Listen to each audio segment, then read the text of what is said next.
Hi there, this is garyryanblair, and I've got a great message for you today titled, Dare Mighty Things. We'll start with a story.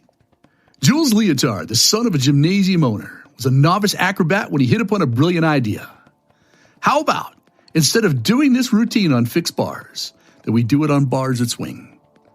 And after much practice and preparation, the big day arrived, and on November 12th, 1859, Jules Leotard, at the tender age of 21, made his public debut at a circus in Paris, and in a single performance created a new art form that was seen as both exciting and daring. Jules Leotard quickly became an international sensation and was the inspiration for the song, The Daring Young Man on the Flying Trapeze. Now, while you may not find yourself walking on a high wire or flying through the air without a net, I assure you with as much confidence and conviction as I can muster that you do have the opportunity to do mighty things. And it is the purpose of this message for you to dream bigger, to dare greatly, and to get far outside your comfort zone. See, there's no purer form of success. There's a more exact and demanding test of what you're capable of than to dare mighty things, something far outside your comfort zone, and to find joy in the capacity to achieve it. See, we all have different goals and aspirations. We all love and we benefit from doing something big, bold, and beautiful with our lives. I'm talking about something that inspires us to reach the peak of our potential, that jailbreaks us from our comfort zone, and which transforms us into a better, far more capable version of ourselves. The ultimate reason for daring mighty things is to entice you to become the person that it takes to actually deliver on your mighty dare. And as you're about to find out who you become, as well as the traits and the skill sets that you develop in daring mighty things, are much more important than the dare itself. So let me provide you with the mighty benefits, if you will. The first is that you will develop mental toughness. See, it's actually pretty simple. You either rise to meet the mental demands and the physical rigors of daring mighty things, or you will succumb to them. The very nature of daring mighty things sets an appropriate stage for practicing mental toughness, which by definition means a psychological edge that enables one to remain focused and confident during high-pressure situations in order to perform at one's full potential. And what this means is you will not allow yourself to be conquered, to be vanquished, or overcome in any way, shape, or form. You will pursue your mighty dare with the belief and the eternal constitution that impossible is nothing and that you will enjoy victory against all odds. And in the words of Muhammad Ali, impossible is not a declaration, it's a dare. Now, the second benefit, the second mighty benefit, if you will, you confront and you overcome fear. See, the very act of daring mighty things is unique in that it immediately engages the fight or flight mechanism. And you never really know if you're going to react, how you're going to react, until you're faced with that fear. If I fear it, I must do it must become your battle cry, as fear is never a reason for quitting. Fear is only a sad and pathetic excuse for those who are unwilling to face their doubts, their insecurities, and of course, the mental boogeyman. Therefore, your first duty in daring mighty things is to conquer fear and the mental resistance it brings along with it. You must get rid of it quickly or you will get steamrolled by it. So let me give you number 3, which is you become much more courageous. Courage is the greatest resource you have when daring mighty things. Now just think about this. What good is a worthy ideal or a big ambitious goal if there's no willingness to overcome fear, mental and physical resistance, adversity, or even self-doubt?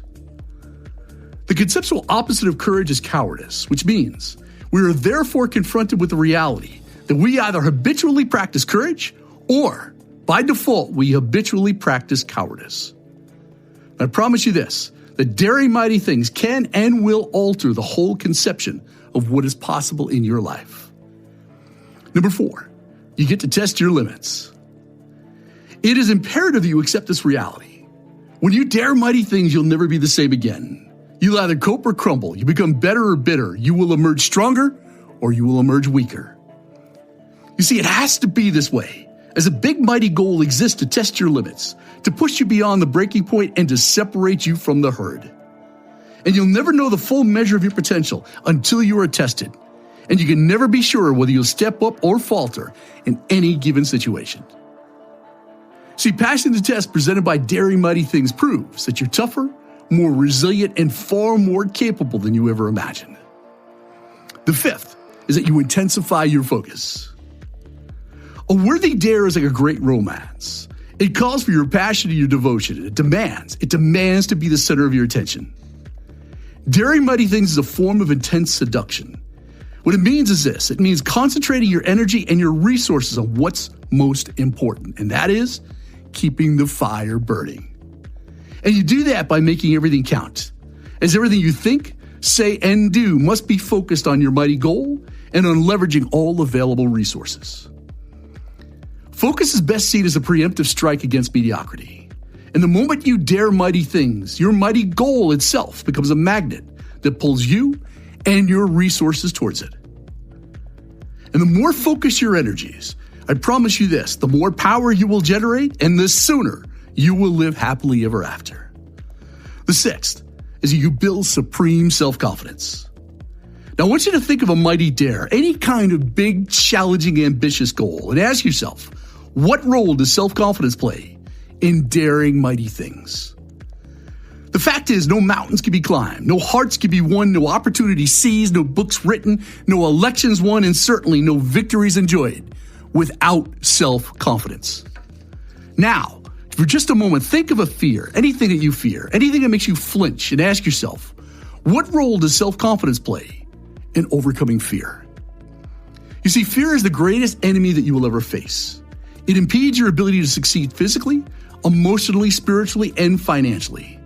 Fear negatively impacts everything that you want to be, have, and do. And the inspired ability to dare mighty things and to climb great heights is directly attributed to your self-confidence. And as your challenges build, so does your self-confidence. Let me give you the last one, perhaps the most important and a prerequisite for all others. You turn pro, you get serious.